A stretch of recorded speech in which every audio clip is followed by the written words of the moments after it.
We can get started. Welcome everyone. Thank you so much for joining us for the Trinity Challenge on Antimicrobial Resistance launch webinar. We're really excited to tell you about the challenge and how you can apply. My name is Louise Gough. I am the Chief Operating Officer at the Trinity Challenge, and it is a pleasure to be joining you all today. During this webinar, I will be joined by two colleagues, Professor Marc Mendelson, who is the Director of the Trinity Challenge, and Noel Shaskan, who is the lead for the health community at MIT Solve, our key delivery partner in this challenge. Thanks also to Hamish Morrow and Charlie Alderwick from the TTC team, who are helping to make sure everything runs smoothly today. We're going to explore with you the global issue of AMR, why it is important and why we set up this challenge. You'll also hear more detail about the application process. Please start engaging with us in the chat. Tell us who you are, where you're dialing in from, your background, specialism, and also what time it is where you are in the world. I'm currently joining you from London in the UK. We'd also like you to use the question and answer function. Please start thinking about the questions that you have about the challenge, and we'll have some time at the end to answer them. We would also like your help to complete a short survey at the end of the webinar. So finally, before we get started, I would like to say a huge thank you to our funders and our partners, without whom none of this would be possible. And a particular thank you to our primary funder, Wellcome. Your support has been vital in getting this challenge established. So thank you very much. To start, we're going to hear from Dame Sally Davies, founder and chair of the Trinity Challenge, Master of Trinity College, Cambridge, and the UK Special Envoy on AMR. Over to Sally.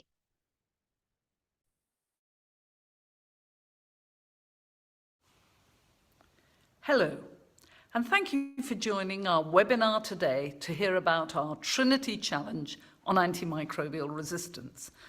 I'm really delighted and proud to be launching this prize fund today, and I hope after this meeting you're all going to want to join in the challenge. We really need you to. And more broadly, we want you to help on work that we must do together to turn the tide on this growing threat of antimicrobial resistance, AMR. Let me tell you a bit about our Trinity Challenge, which I founded in 2020, with our first challenge being a response to COVID-19. After all, that pandemic has painfully exposed an urgent and undisputable need for better data and to be better prepared for health crises. So we invited teams of innovators to find solutions they could deliver that would predict, diagnose, respond to, and recover from pandemics. Do you know, we got 340 applications from more than 60 countries. Our prize fund was delivered, or I should say distributed, among 8 winning teams of exceptional innovators whose work, I'm really pleased to tell you, is now thriving and impacting communities all across the world. So Trinity Challenge is a charity supporting the creation of data-driven solutions to help protect against global health threats. And this focus has come about because we really believe that data holds the key to building effective, affordable and scalable solutions to health emergencies. So no surprise then, it was an obvious step to call on the best and brightest minds, such as yours, to apply your talents to antimicrobial resistance, AMR, for this, our second formal challenge.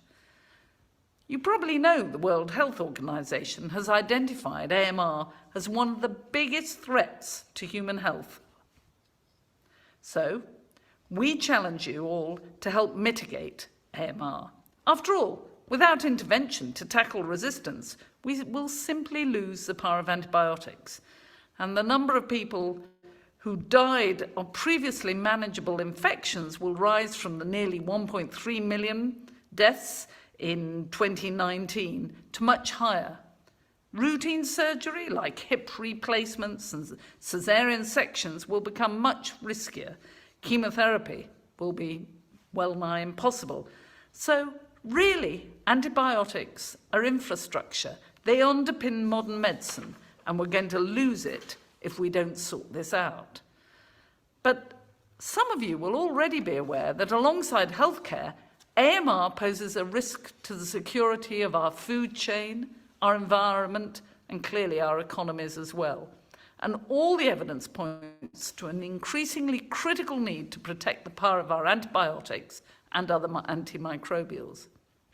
So, in this second challenge on AMR, we're calling for data solutions to help reduce the impact of antibiotic-resistant infections in low and middle-income countries. Why?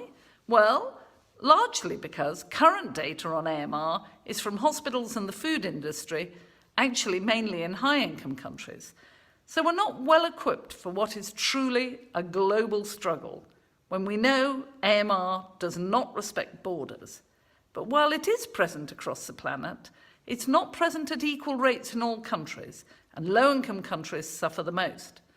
And we may well need, as for so many problems, different solutions for different contexts. Communities in low and middle-income countries have the greatest increase in resistance, and we think will likely have the best insights. So gathering these local insights into systems, infrastructure, behaviour, we do have our best chance of tackling the problem and finding data for action. Of course, we all know we need better WASH, vaccination, surveillance, medicines access and prescribing, let alone better healthcare infrastructure, food production, funding models, and lots of other factors that are affected by AMR. So, what data collection tools or analytics will make it easier to take action and move policy forwards? We're going to need very broad engagement. It's got to be cross-sector and multidisciplinary. So whether your work is clinical, environmental, social, veterinary, behavioural, agricultural, technological, I urge you to bring your best brains to what's the most useful data and the best analytic solutions and tools to our Trinity challenge.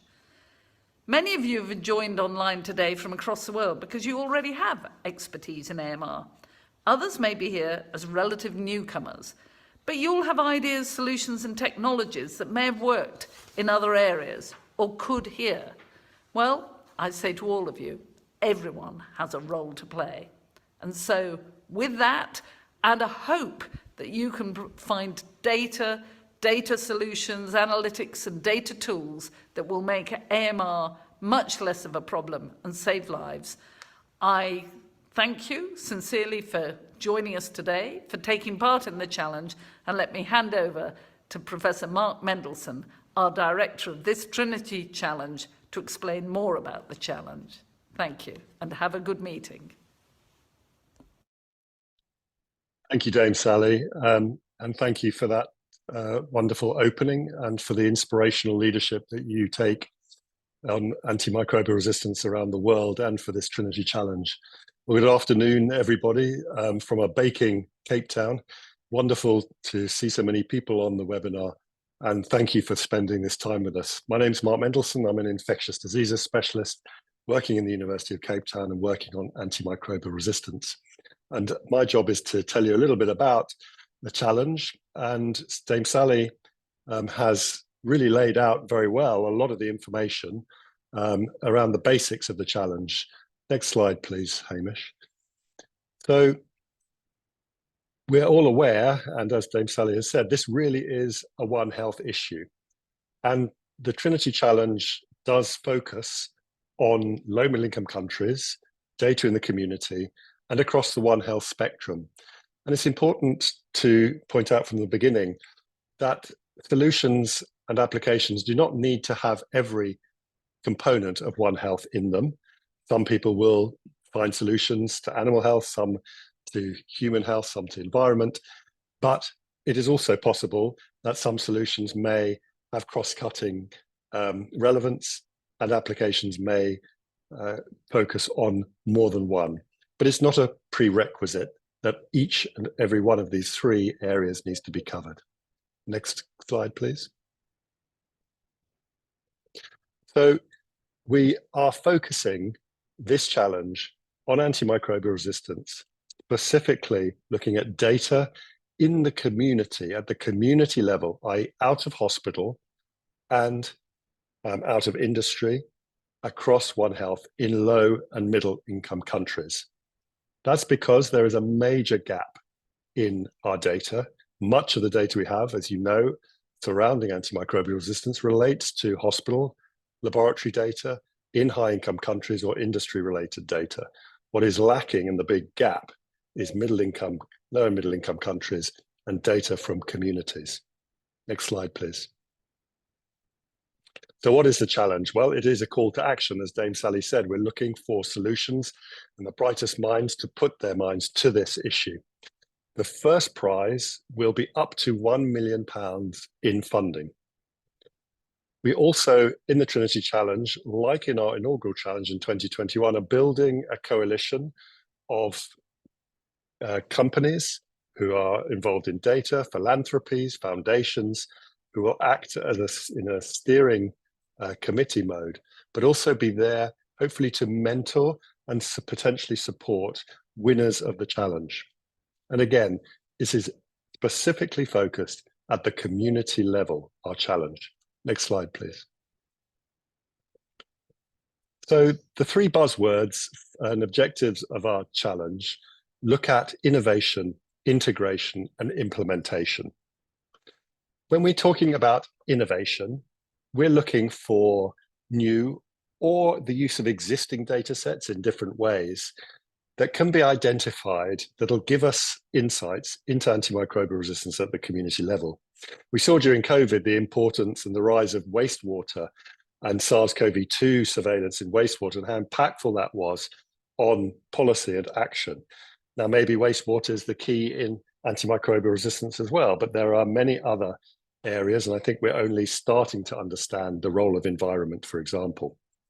What is the actual analytics? What are the analytics? Is it genome sequencing or is it another form?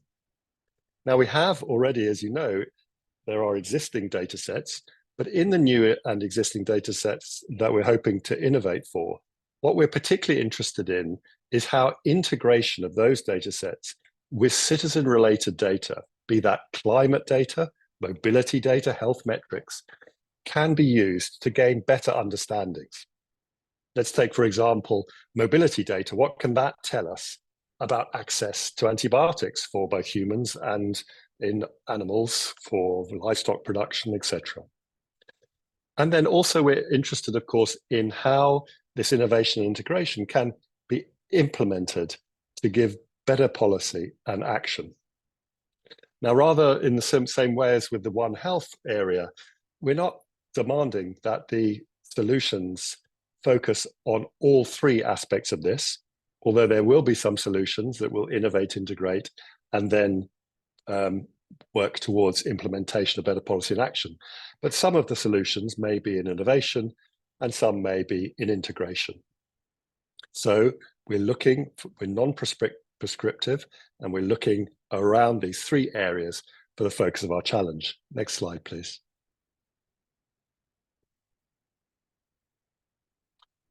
Can I have the next slide? Fantastic.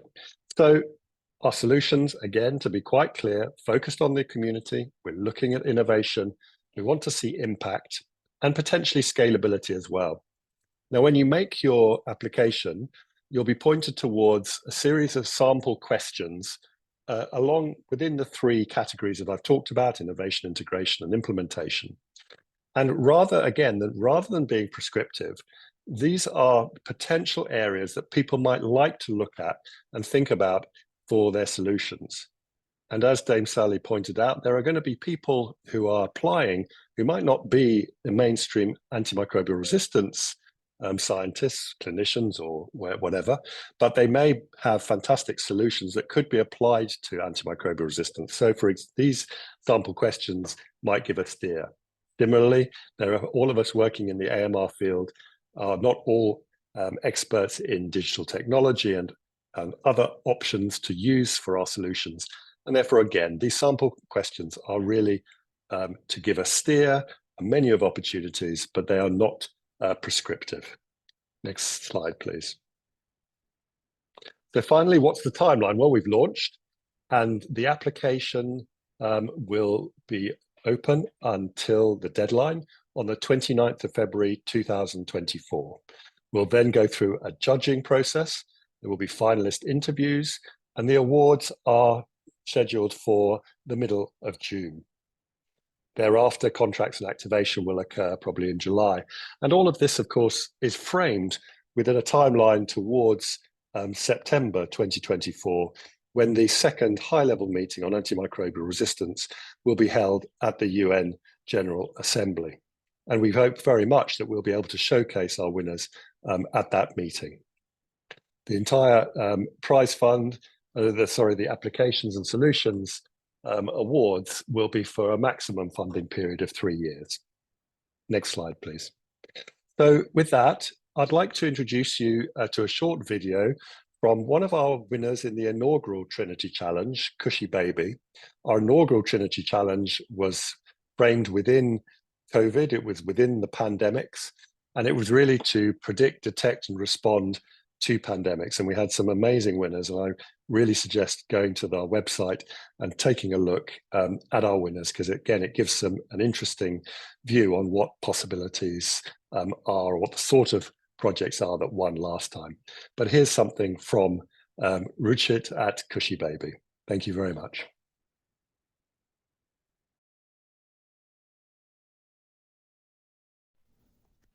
Hi, my name is Ruchit Nagar. I'm the CEO and co-founder of Kushy Baby.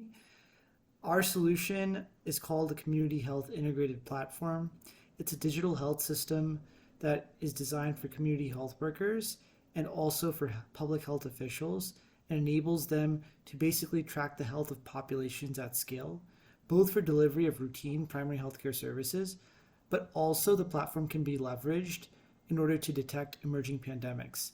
And that's how we got connected with the Trinity Challenge, specifically with use of data-driven interventions for pandemic prevention. The Trinity Challenge's support has been catalytic for our organization. It's allowed us to double the overall size of our impact. Now we reach 45 million beneficiaries with our platform. And just last month, we were able to help screen 14 million beneficiaries in India's largest state for respiratory infectious disease like tuberculosis. The challenge of antimicrobial resistance could not be more timely, and it will certainly take the best innovations from around the world to move the needle forward. The Trinity Challenge provides an excellent platform and opportunity for innovators, both new and old, to showcase what they've been working on. We've certainly benefited from the support of JPIGO in growing our organizational's capacity, and that came through the Trinity platform. And we're looking forward to meeting new innovators and new collaborators that will come through this upcoming challenge. So really, it's truly it's been an honor to be a part of this cohort, and we look forward to participating in future rounds as well. Thanks. Brilliant. I hope that has inspired you even more to apply. Now, please let me introduce Noel Shaskan, the lead for the health community at MIT Solve. MIT Solve are our key partner in delivering this challenge. But before I hand over to Noel, please reminder for everyone to put your questions into the Q&A function. We'll have some time after this section to start answering those. Thanks. Over to you, Noel. Thanks so much. Great to be here with you all. Again, my name is Noel Shaskan. I'm the health community lead here at MIT Solve. I'm calling in from Cambridge, Massachusetts in the United States. MIT Solve is an initiative of MIT. We are focused on social impact innovation. Essentially, we find and support innovators from all over the world who are using technology to positively impact lives. In addition to running our own innovation challenges, we also collaborate with organizations like the Trinity Challenge to host competitions using our platform and our process. So knowing that many of you on the call may be interested in applying to the challenge, I saw a lot of fascinating projects mentioned in the chat. I want to take a few minutes just to talk about some logistics and best practices for applying. Next slide. All right, first off is navigating to the website and challenge. One of my colleagues will drop in the direct link to go to the challenge page. You can also get there from the Solve website, solve.mit.edu, challenges and open challenges. Next slide.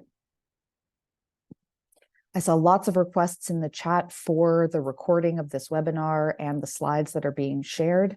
The vast majority of the information about the challenge that has been shared here today is also available on this website. Particularly focus on the navigation bar under the main image. There is an overview, which reviews a lot of the why this challenge now and what we are looking for. There's also a tab on judges and criteria, so you know exactly how solutions will be evaluated and selected. Prize eligibility, a very important one. Be sure to review that carefully to make sure that you are indeed eligible before starting your application. And then frequently asked questions. So start there, and then the recording will be available soon. Next slide. Marc has already gone through the timeline, so I'll just recap quickly. The challenge is open now if you are interested in applying. It is open through the 29th of February. Next slide. If you're interested in starting an application, just look for the yellow Submit a Solution button. You'll be prompted to create an account, and then you can get started. I wanted to share a couple tips if you are planning to submit. First of all, the application does not automatically save. Please save frequently as you're going through. You don't want to get timed out and lose any of the hard work that you've done. One other thing that we unfortunately see quite a bit is that people will put together a great video or share files that help to give a more holistic view of their work, but the privacy permissions are not adjusted so that we're able to see it. So please, if you're sharing any information or files, videos, just be sure that the privacy settings are set to public so that we can actually see what you're shared. Next slide. All right, there's a few different sections to the application. Now, I'll let you read those on the slide. Within each of these sections, there will be required and not required questions. There's only a subset that you are required to fill out in order to apply, but we do really encourage you to fill out as much as possible. The teams that fill out more questions and not just the required ones have a better chance of moving on in the process. Next slide. Submitting your solution. Once you've started an application, just like it won't save automatically, it won't submit automatically. So you do need to click submit for it to be considered. Once you have submitted an application, you can still edit it, which is really, really helpful. So we do encourage everyone to submit early. Don't wait till the last possible second, because you can always go back and edit your application all the way up through that 29th of February deadline. I also want to note that all of the applications that are submitted are publicly viewable. So just like you'll see certain questions in the platform as required or not required, you'll also see it very clearly what questions are publicly viewable and which ones are private. So only the reviewers and the judges who are evaluating the solutions will see that. Next slide. This is just quickly showing editing an application. You can see on the left navigation, once you sign in, you have the option to edit your solution. And unfortunately, it's getting cut off a little bit, but there's a button that just says edit. It's very straightforward. Next slide. All right, how solutions will be evaluated. I mentioned before that the website lists all of these out under the Judges and Criteria tab. I did want to just double click on one of these criteria that folks often have questions about, and that is on the innovative approach. So just to be clear, it's not a requirement that your solution is an entirely new set of data analytics or tools.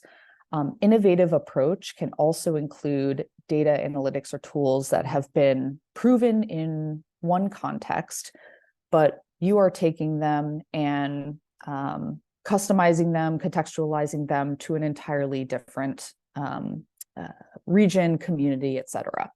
So we are very open to both types of innovation. Don't let that stop you.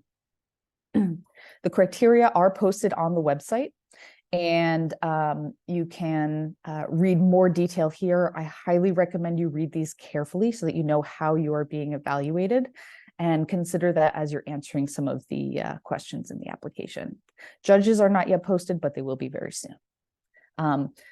Finally, beyond the application, any solutions that make it to the finalist round will also have the opportunity to pitch their solutions and do a Q&A with the judges. So the winners will be selected based on the combination of their application, their pitch, and their Q&A.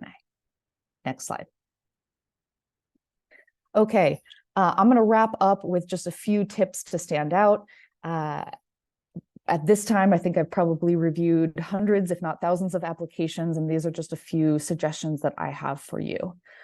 First of all is just review the overview and the criteria pages really carefully.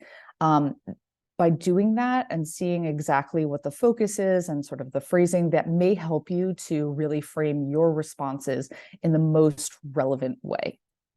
Another tip is communicate the key details concisely. We're not looking for you to write a book.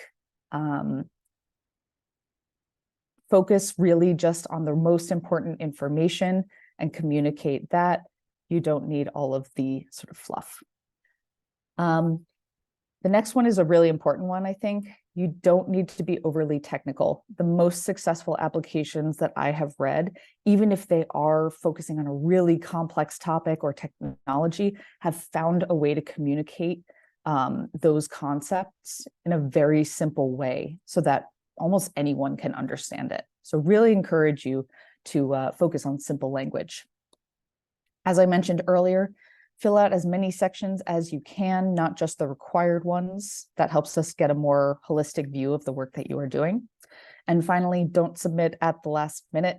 It's always a shame when folks miss the deadline by an hour.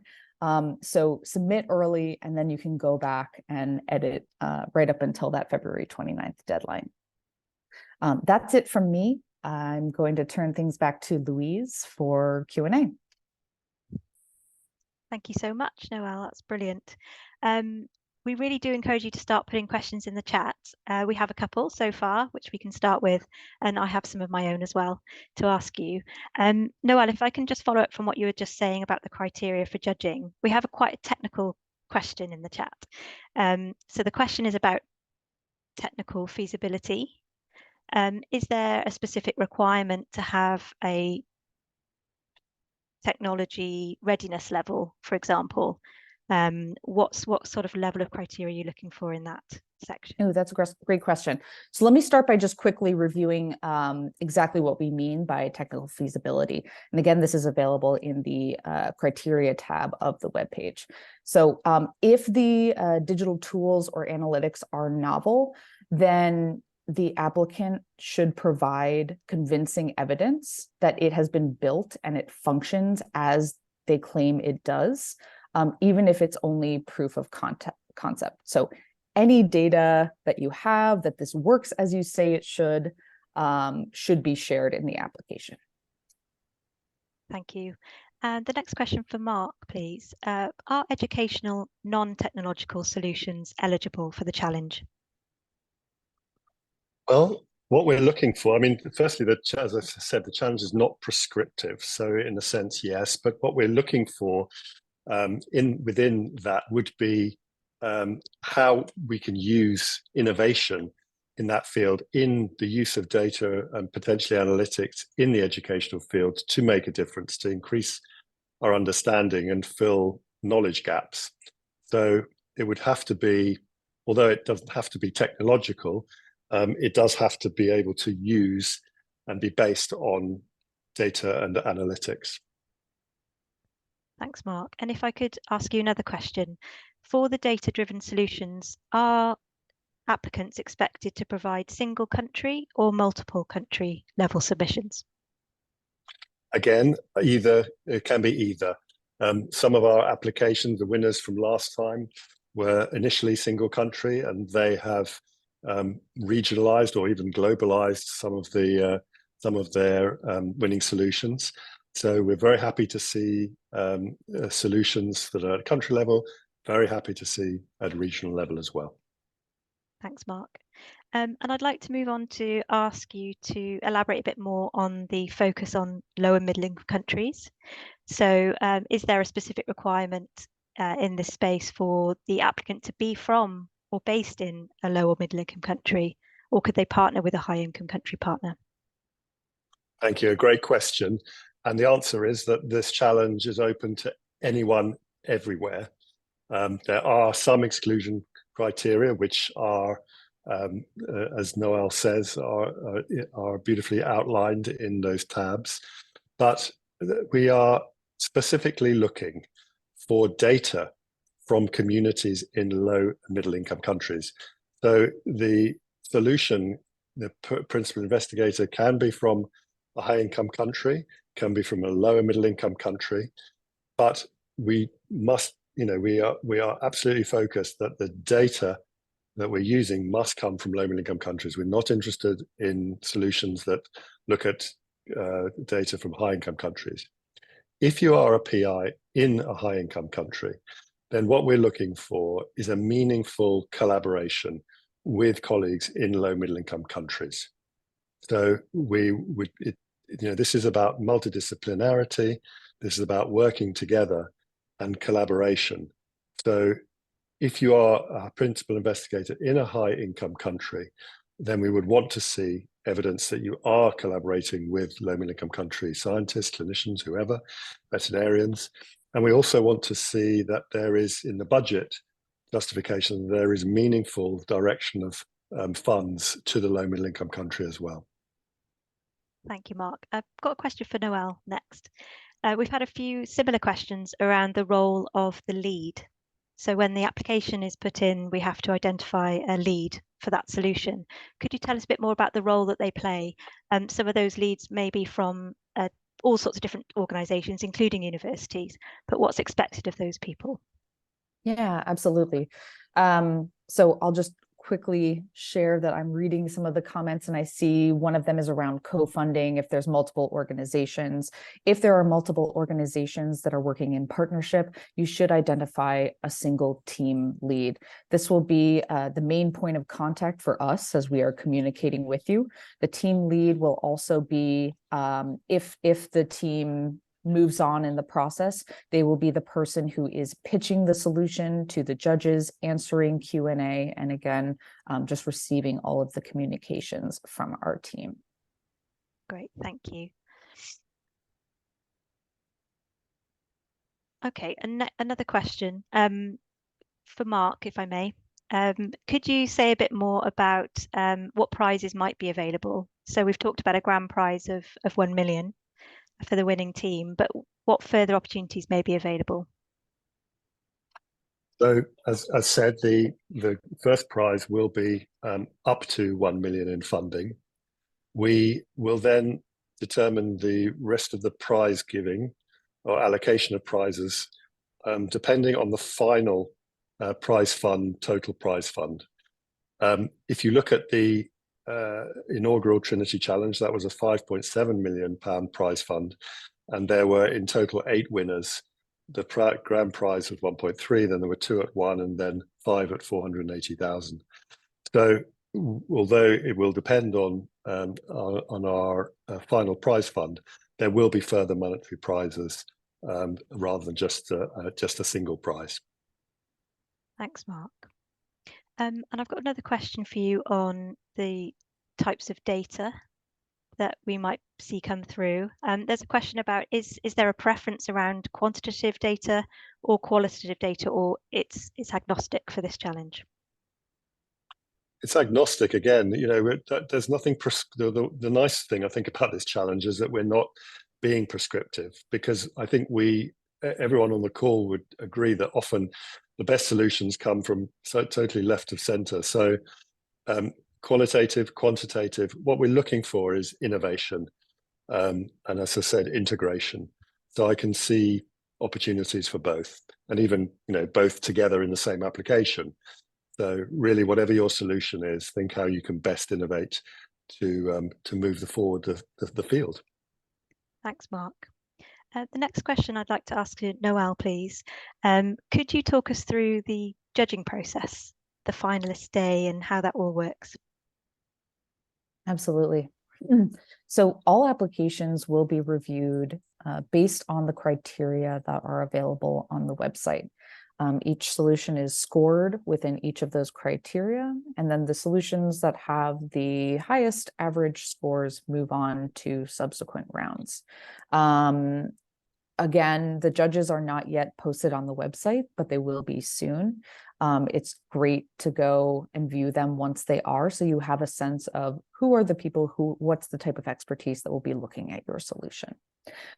Once the first few rounds have happened and we've identified our finalists, finalists will be asked to participate in a pitch interview day. They will deliver a approximately 3-minute pitch. And that is really an opportunity for the judges to get to know the team behind the solution, and really see you, because I always think that the team is just as, if not more important than the work that they are doing. In addition to the pitch, they will also participate in an interview. This is not only an opportunity for the judges to ask any questions that they have about the solution or team or that team's plans, but it's also an opportunity for those finalists to share anything that maybe they didn't get a chance to share in the application, any updates in the work that they are doing. It's really up to them. So after the pitch interview day, as I mentioned before, the winners will be selected based on the combination of the pitch, the interview, and their application. All of this is taking place, if I remember correctly, March through May, and then the selection will be made in June. Great, thank you. I'd like to ask Marc the next question, please. So could you talk us through a little bit more what collaborators you foresee joining us on this challenge and how they may be of benefit to applicants and finally winners?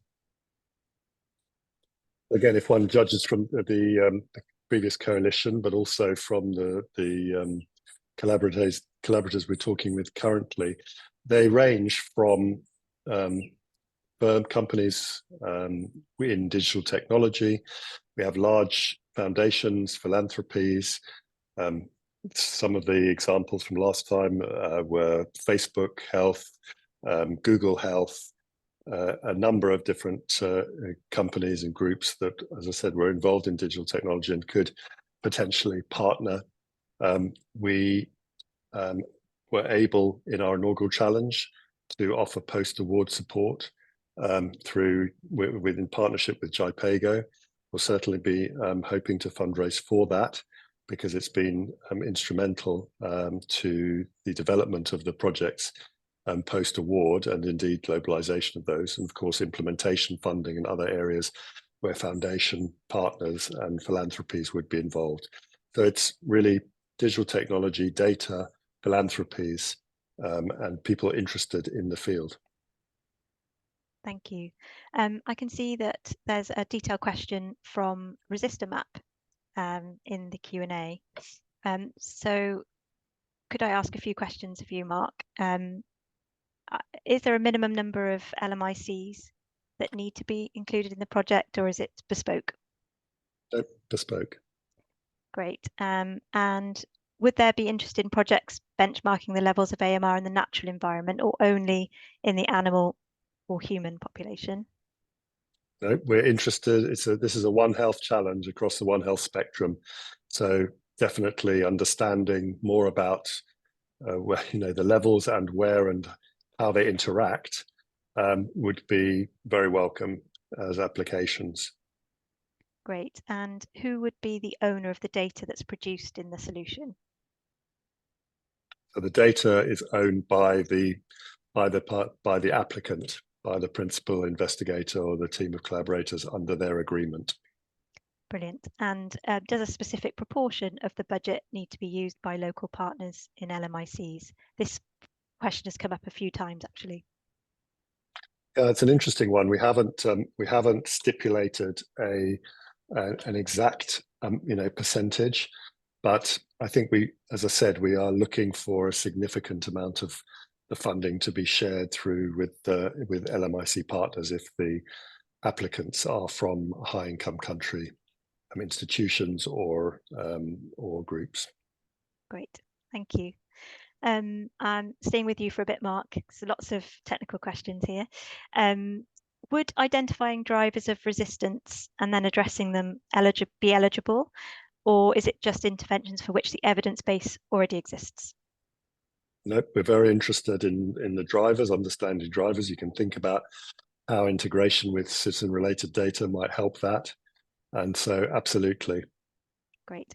And a follow-up question as well. Would we be interested in seeing surveillance ideas and projects and genomics potentially? 100%. Thank you. As long as it's focused on community level data.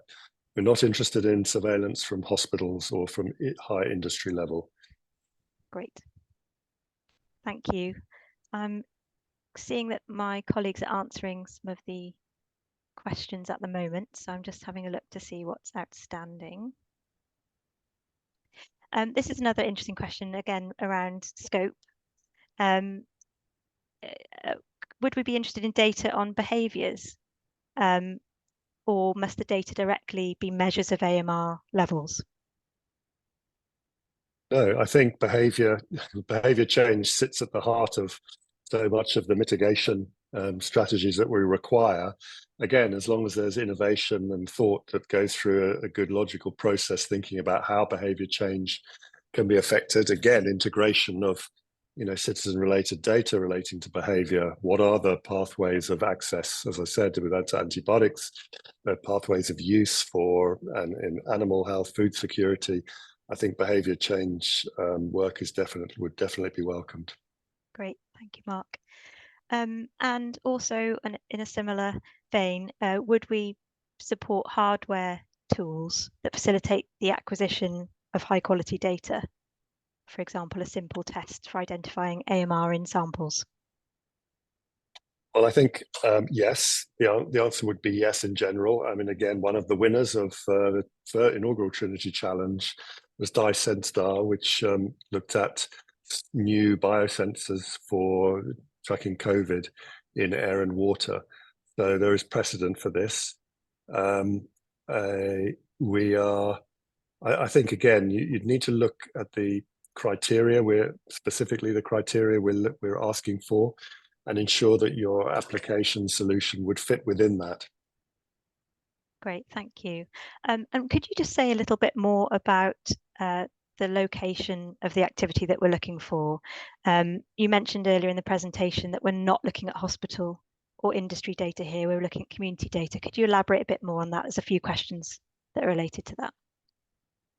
Yeah, so this is, again, it's a slightly difficult one because, well, it's not a difficult one, but I mean, it's slightly complicated by the fact that community is a term which is not homogeneous. Community can mean anything. But what we're really, yes, we are very specifically not looking it's maybe easier to say that, not looking at hospital level data, and largely because that's where the majority of the data already comes from, and that's just giving us a very small part of our understanding of antimicrobial resistance. So when we're talking about community, we're talking about populations, human populations within different communities. Again, understanding this, the term is actually heterogeneous. We're looking at farming. We're looking at in environmental sources. So it is that's sort of the best way I can try and describe it. But just be very clear that this is not about hospital level surveillance. That those applications would not progress well in this challenge. Thank you, Marc. The next question is around the setup of the partnership, the arrangement. So would we be looking for a situation where, for example, an organisation from a low or middle income country could join a high income country project, therefore ensuring knowledge innovation transfer, as long as the flows were reflected as per our criteria? Yes, I think indeed, as long as the flows are shown, but also just to be clear, about the funding for this. So, this is a standalone challenge, and we're looking for standalone projects. there may be already funded projects in play, which there would be other work that you would want to be doing separate to this, based in low middle income countries and focusing on data in the community, which would be eligible. But it's difficult to cover every scenario. And I think, the most important thing is to motivate and as Noel said, use very simple language to help us understand and the judges understand exactly, how this is going to work. So I think, yeah, that would be how I would take that one. Brilliant, thanks. And we've also got a request for collaboration already in the Q&A, which is wonderful. So a question about how to follow up with people that are interested in applying from this webinar or other webinars. And I think I can answer that quickly. So we will be sharing information with you about what we've covered today, and ways to get in touch with us. And we also asked you all at the beginning of the session to share your organisation, your specialism, and where you're from and your name. So that could be a good way of following up with people that are on the same webinar. If you have a specific area that you'd like to connect with from what you've seen today, then please do get in touch with us at info@thetrinitychallenge.org, and we can see what we can do to connect you. Thank you. We've got a couple of raised hands at the moment, but if you wouldn't mind typing your questions into the Q&A function, that would be wonderful, and we'll pick those up. I'd like to come to you, Noel, next. What I'd like to hear from you is, could you tell us a bit more about the benefits of taking part in a process like this, the challenge methodology, and what applicants and winners might get out of it? Absolutely. All I can say is I truly hope you can apply if you are interested, because there are so many opportunities here. Number one, I think the obvious is if you are selected, there's tremendous opportunity to be promoted on a global stage for all of the great work that you are doing. Every project needs funding, and this is a significant amount of funding that can really further your impact. In addition, as Marc was mentioning, there's so much opportunity for potential partnerships, for mentorship, for collaboration along the way, whether that's from the collaborators that Trinity is working on bringing together now, or even potentially from the judges or other folks who are applying. And I would say, even if you are not selected, this is a great opportunity to see what other work is happening in the world. And truly, in the past, we have seen that applicants have found new collaborators, new ideas, created new partnerships just by virtue of applying. Thank you. And if I could ask the same question of Marc, which I know is difficult after that answer from Noel. How can you improve on perfection? I think that's absolutely. I think you've hit the nail on the head, and really I think the one thing to say is that so many of us on the call, are used to really not horrendous, but very, very detailed and applications for grant funding, which are often pretty difficult to do. I think the nice thing about this challenge is that the actual application, it still has to be focused and, as Noel said, really thought through very carefully, but it isn't the same. It is much lighter touch, and I think that's another good reason to go in quite early, have a look what's required, and think about how you can shape your application. Great, thank you. I think we've come to the end of our questions now. So all that remains is for me to say a massive thank you to our panelists. Thank you to Noel, thank you to Marc, and thank you to the team for making this all run smoothly. As I said earlier, please do follow us on social media, spread the word, look at our website. Please tell colleagues, partners, and friends about this challenge, and spread that opportunity. We'll share the slides with you, we'll share the recording with you afterwards. Please help us by completing a short survey after the webinar has finished. A final huge thank you to our funders and partners, particularly welcome. This challenge really wouldn't be possible without all of you. Thank you all for attending. We really look forward to receiving your applications. We're really excited to see what innovations come through. That's all from us for now. Thank you and goodbye.